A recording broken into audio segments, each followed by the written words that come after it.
want to start this morning with something that I start every morning with, which is gratitude. So this is where I'm grateful to be able to be in front of you and speak to you about the importance of staying physically active through the later years of your life, and how important it is not only to stay active, but also to start incorporating foods that will help you in your mindset, that's going to help you in your physical performance as well. So the Fall Fitness Challenge, the challenge is a walking challenge. So how many steps can we walk? What are we going to be able to do each day? And that's going to outline basically by goals, setting goals, and then achieving these goals for your walking. Now it's so funny, I was talking to some friends the other day, and they were talking about going and getting a workout in, right? It's a younger generation, and getting a workout in can be very daunting. But they didn't want to go. And the reason why they didn't want to go is because their brain started telling them, I can skip it today. Right? Today I have no time to go to the gym. When really that isn't the case. That is a rationalization of your brain on why you can't do something. But what happens when you set a goal and then you don't do it? You end up feeling worse about yourself, right? That festers inside of you. And you know you should be doing something, but you're not doing it. And what really holds us back at that point is our brain. So something that I had to learn through in my own experience is that my thoughts and everything that you think about is not actually you. Right? Your brain thinks involuntarily like your heart beats involuntarily. It's just its job. So in this sense, you're going to have to battle this, because this might be something that's very new for some of you. Getting up every single day and being physically active. It might be something you used to do, or did, and then now it's something that you want to bring back into your life because you understand the importance of it. There's one thing that you should know is that motion creates emotion. So when I'm constantly sitting, or I'm constantly in a state in which I'm being distracted, maybe by a television or a screen, which is everywhere these days as well, our mood starts to shift into sedentary. And when we're sedentary, we actually start having thoughts of depression, of sadness, of loneliness, and all these things come together, and it makes it even harder to get up out of your chair and do something. Now, if you were just to stand up, flail your arms around, right, and start like being active, you'll notice that your state changes, right? So motion creates emotion. So as you get into motion, what happens neurologically? Well, neurologically, in your brain, when you go for a walk, dopamine and serotonin, which is our feel-good chemicals, right, the things that make us happy, are stimulated into your body. And that stimulation is really the thing that makes you feel good through the walk. And then once you get done with the walk, the sense of accomplishment, of patting yourself on the back and achieving that goal, is really what amplifies that good feeling. So to be able to have the energy to go on a walk, right? So you're going to set goals every single day. Today I'm going to walk 1,000 steps. Tomorrow I'm going to do 1,200 steps as we try and increase and get better at what we're doing. What happens is you're now doing something that expends more energy, right? So where does energy come from? It comes from the foods that we ingest and how frequently we ingest the foods. If there's one thing I've noticed from the older population is that eating starts to become less and less as activity starts to become less and less. And they go together. So for you to have the energy to be able to do what you're about to do, we need to start eating, and maybe even eating more frequently. Let's say you eat twice a day. Why not try 4 times? And in smaller meals, something that consistently keeps your energy moving throughout the day. And what that does is it makes it so that you don't get mentally drained, which is number one. Because if you want to do anything, you got to get control of your mind first. And then after that, physically going through the walk, you want to make sure that you have the energy for that. So how many eat breakfast? Y'all eat breakfast? That's good. Hey, I appreciate the show of hands. I didn't even ask for it, but I just put my hand up and assumed that was going to happen. That's good. Starting the day off with breakfast is definitely the way to be able to increase your energy through the morning and really even set the tone for it. So also you want to include some healthier food options. Unfortunately, in America, if I go down this way, I can probably find a Whataburger. If I go down this way, I can probably find a Taco Bell, but I can't find a place to get a salad, right? Or a grilled chicken with a sweet potato, something that is inherently healthy with whole foods. These are the type of foods that also stimulate dopamine and serotonin production. So if you eat whole nutritious foods for yourself, it makes you feel better about yourself, actually stimulating the chemical process of making you feel better and giving you the energy you need to get throughout the day. And when I talk about energy, I'm talking about mental and physical. Mental and physical. But when you eat something that's high in trans fat, when you eat like pizza or Whataburger or anything like that, it actually limits the production of dopamine and serotonin. So there's something I like to say is that the foods you ingest will make you depressed. It's very true.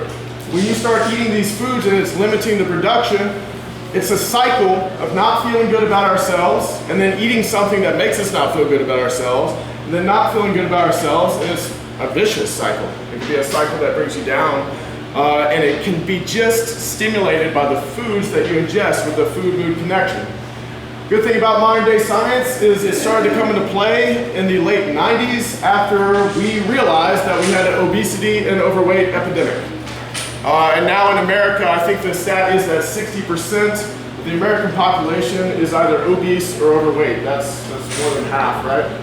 And what happened was that nobody noticed all these fast food chains and easily accessible food was actually bad for us. And then we woke up one day and we're like, oh, crap, here we are.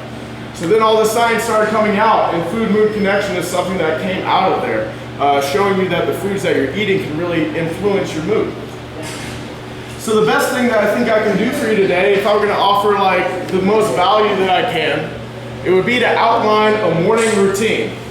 Because morning routines is what gets you into the mindset to do whatever it is that you're going to do that day. So in my morning routine, I like to do some things that are unorthodox. I like to meditate, I like to journal, I like to go for long walks. These are things that I like to do. But if I were to outline something that's doable for you, would be, number one, set your alarm for when you want to wake up. Seems simple, but setting your alarm is definitely going to get your day started off right. And then the trick is to put your alarm on the other side of the room.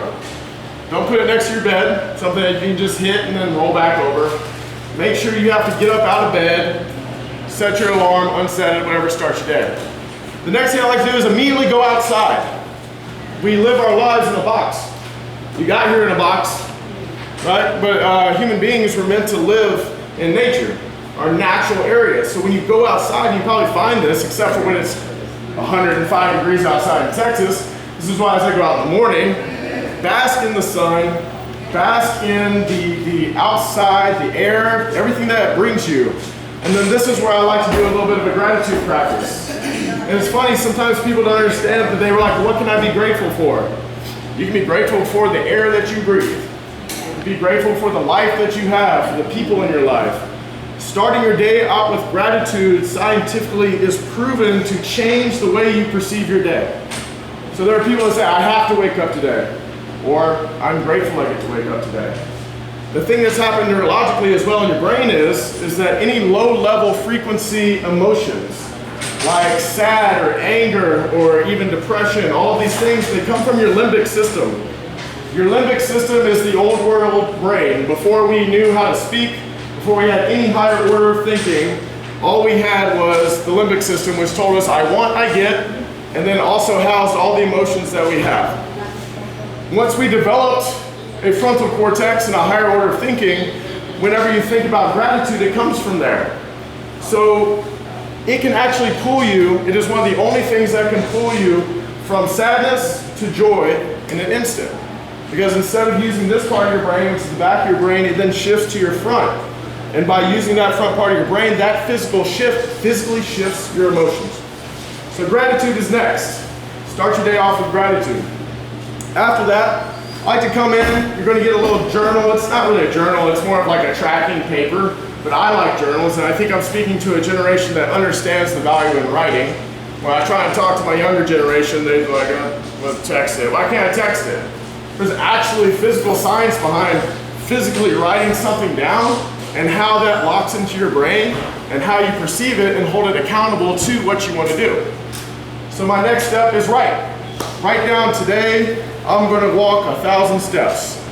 How about this? Today, I'm also going to consciously give something to a friend, right? Whatever it is that you want to do, this is the time to do it. Drink a cup of coffee, whatever you like to do, right? After that, breakfast. Again, we're going to need some energy to go on this walk. So breakfast is going to be essential in the morning. With breakfast, you want to get a balance of the 3 macronutrients. The 3 main macronutrients are protein, carbohydrates, and fat. A good example would be like 2 whole eggs, an English muffin, or maybe some fruit. You're going to get your fats from the whole eggs, you're going to get protein from the eggs, muffin with the carbohydrates, and there's nothing wrong with watermelon in the summer. Right? So this is something that will get you going and get you feeling good as you get into your walk. Let your food digest, give it like 30 minutes, and then shut off your brain and just do. Get out, go for a walk. There seem to be a lot of people here that know each other, that there's a community that you've already established. And inside of this community, you can actually use physical fitness to strengthen the bond. It's something that I've done with my training team. It's something I do with my clientele, is that we come together, motivate, support each other's goals, and we talk to each other about it. This is something you can do. Make a call out to your friend. Hey, we're going to meet here at this park. We're going to go for a walk. And I'd love to have you join. And then not only do you get the enjoyment of doing something physically active, but you get the enjoyment of somebody's company that you want to be around. If there's one thing, guys, the number one killer of human beings early is loneliness. It's not anything when it comes to disease or anything like that. It is loneliness. It is the will to live. And as you get later into your life, and again, I'm still relatively young, so I'm just speaking from a perspective of mine. As you get later into your life, community is more important. Right? It's more and more important. So I hope that each one of you takes what I have to say today to your hearts of how it's going to make you feel. Because really that's my goal for today, is to get you guys feeling better about yourselves.